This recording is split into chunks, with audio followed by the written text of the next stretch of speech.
लोकसभा चुनाव खत्म होते ही बीजेपी एक बार फिर अपने पुराने काम पर लग गई और वो काम क्या है उसका? वो काम है गैर बीजेपी शासित राज्यों की सरकारें गिराना। विपक्ष हमेशा ऐसे आरोप लगाता रहा है और इस तरह के आरोप एक बार फिर लगने लगे हैं।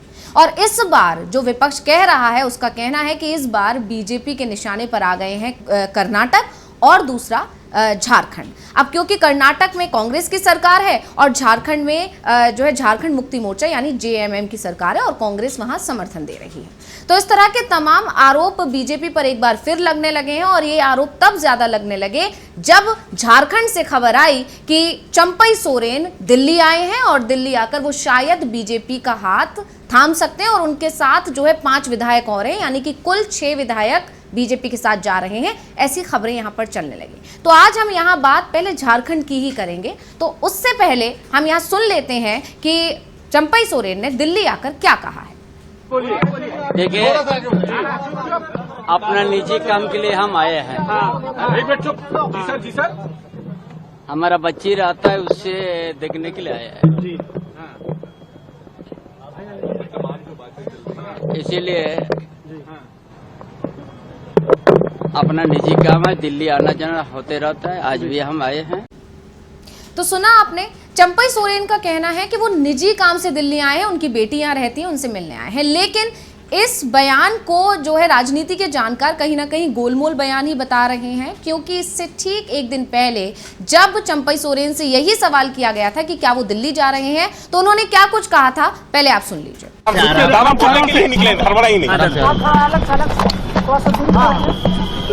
दादा थोड़ा पीछे बहुत सारे रिमर फैल रहे हैं कि आप क्या रिमार्क फैल रहा है नहीं रहा है ये हमको कोई पता नहीं है ना।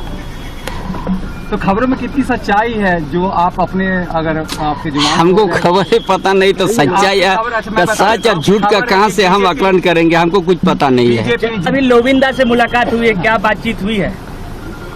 हमको कुछ नहीं पता है ना, क्या सोच है क्या झट है। हम अपना ठीक है, जहाँ पर है वहीं पर है। खारिज कर रहे हैं कि अभी कुछ ऐसा कुछ मामला नहीं है, आपकी मुलाकात नहीं होगी या फिर आगे भविष्य में ऐसा कुछ नहीं है?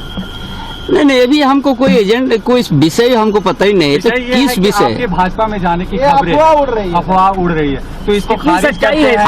हमको खुद पता नहीं है हम किस जगह जा रहा है नहीं जा रहा है। लोविंदा से क्या बातचीत हुई? वो ऐसे आया था, हमसे भेंट किया, मुलाकात हुई, क्या बोला? वो तो कहें कि वो बीजेपी में जा रहे हैं, उन्होंने तो कह दिया है। वो सब हमसे बात नहीं किया, जो पहले से हम लोग का बात होते रहता था वही बात हुआ है। हमसे कोई ऐसा बात नहीं किया। अभी कहाँ जा रहे हैं?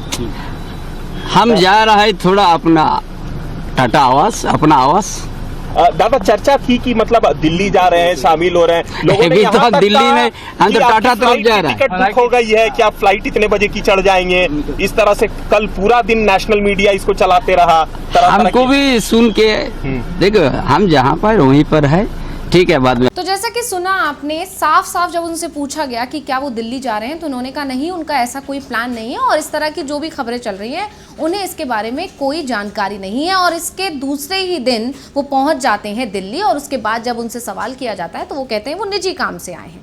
ऐसे में एक ही दिन के अंदर 2 अलग अलग बयान जो चंपई सोरेन की तरफ से दिए गए हैं, ऐसे में सवाल जो उठने लगे और कयासों का बाजार गर्मा गया कि कहीं ना कहीं जो कहा जा रहा है कि वो बीजेपी के साथ जा सकते हैं, बीजेपी के साथ हाथ मिला सकते हैं, उस तरह के जो कयास थे उनको बल मिल गया। तो अब यहाँ पर सबसे बड़ा सवाल जो खड़ा हो गया है कि अगर चंपई सोरेन 6 विधायक, जो कुल 6 विधायक हैं, चंपई सोरेन के साथ 5 और विधायक मिलकर अगर बीजेपी के साथ चले जाते हैं तो क्या झारखंड सरकार गिर जाएगी? क्या बीजेपी अपनी कोशिश में कामयाब हो जाएगी जो लंबे समय से कर रही है? इन तमाम सवालों पर हम चर्चा करेंगे, लेकिन उससे पहले यह भी जानना जरूरी है कि चंपई सोरेन कब नाराज हुए, क्यों नाराज हुए, क्यों बीजेपी इस नाराजगी को अपने फायदे के लिए भुनाने की कोशिश में लग गई। उसके लिए थोड़ा सा हम इतिहास जानेंगे कि पिछले दिनों आखिर झारखंड की राजनीति में ऐसा क्या कुछ घटित हुआ है। तो मैं आपको बता दूं कि जब जनवरी 2024 में हेमंत सोरेन जेल गए, उसके बाद चंपई सोरेन को सीएम बना दिया गया था। ये कहा गया था उस वक्त भी कि जितने दिनों के लिए हेमंत सोरेन जेल जा रहे हैं उतने ही समय के लिए जो है चंपई सोरेन सत्ता संभाल रहे हैं। एक तरह से उनकी जगह पर सिर्फ बिठाया जा रहा है और जैसे ही वो वापस आएंगे वो दोबारा हेमंत सोरेन सीएम बना दिए जाएंगे। उसी तरह हुआ भी जब हेमंत सोरेन रिहा हुए और चंपई से जो है पद उनका वापस ले लिया गया। जुलाई 2024 में चंपई सोरेन ने मुख्यमंत्री पद से इस्तीफा दे दिया।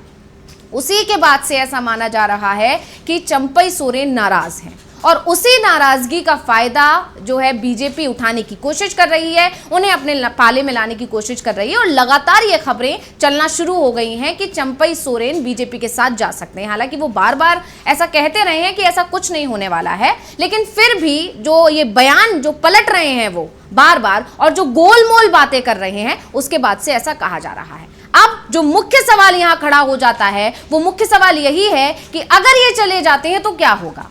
क्या झारखंड की जो हेमंत सरकार है वो गिर जाएगी?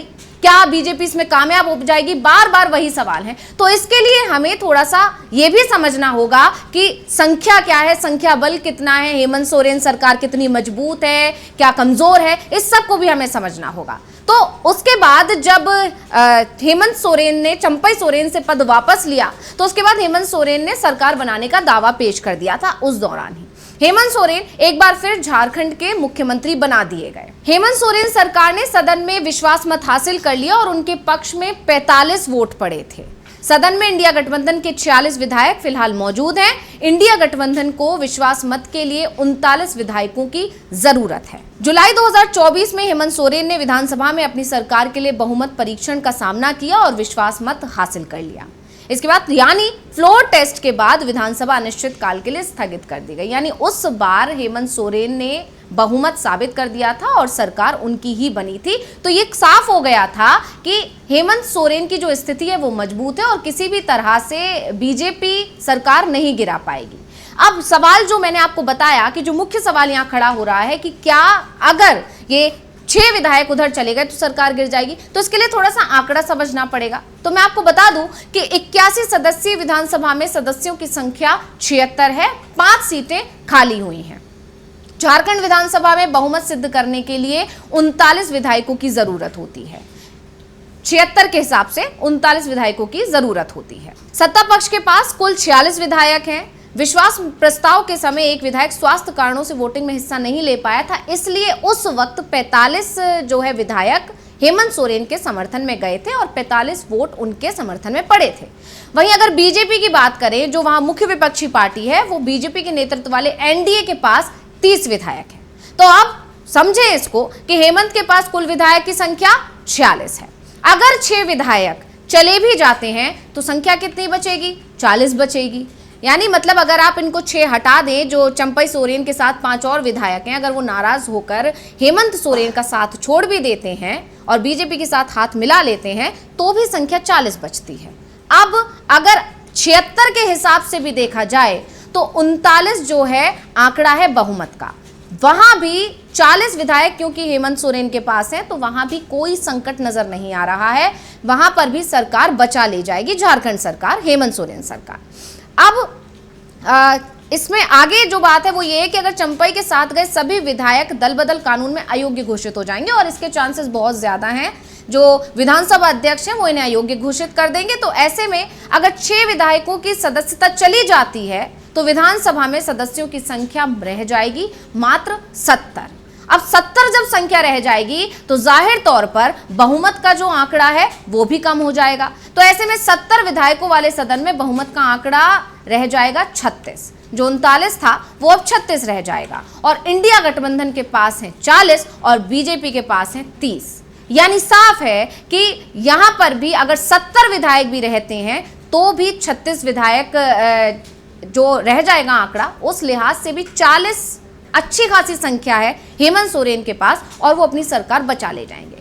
तो यहां साफ है कि संकट दिखाने की जो कोशिश की जा रही है, जो बीजेपी सोच रही है कि चंपई के साथ इधर आ जाने से वो झारखंड सरकार गिराने में कामयाब हो जाएगी, सरकार गिर जाएगी, क्योंकि वैसे भी कुछ महीनों में वहां पर चुनाव है, वहां पर भी वोटिंग होनी है। तो ऐसे में थोड़े दिन पहले वहां से सरकार को गिराकर कहीं ना कहीं बीजेपी की जो कोशिश होगी, ऐसा राजनीति के जानकार मानते हैं कि कहीं ना कहीं बीजेपी की ये सब करके कोशिश है जनता को थोड़ा सा भटकाने की, थोड़ा सा ये दिखाने की कि देखिए सरकार कितनी कमजोर है। भाई दूसरी तरफ अगर सरकार गिर जाती है तो कहीं ना कहीं प्रशासन पर भी कंट्रोल हो जाएगा। इस तरह की जो तमाम कोशिशें हैं, जो सोच है बीजेपी की, वो कामयाब होती यहां पर नजर नहीं आ रही है। और झारखंड सरकार पर, हेमंत सोरेन सरकार पर कोई भी संकट के बादल नहीं मंडरा रहे हैं। तो इस तरह की जो आंकड़ों के लिहाज से जो कहा जा रहा है, आंकड़ों के आधार पर यह साफ है कि झारखंड सरकार को बीजेपी नहीं गिरा पाएगी और बीजेपी का ऑपरेशन लोटस एक बार फिर झारखंड में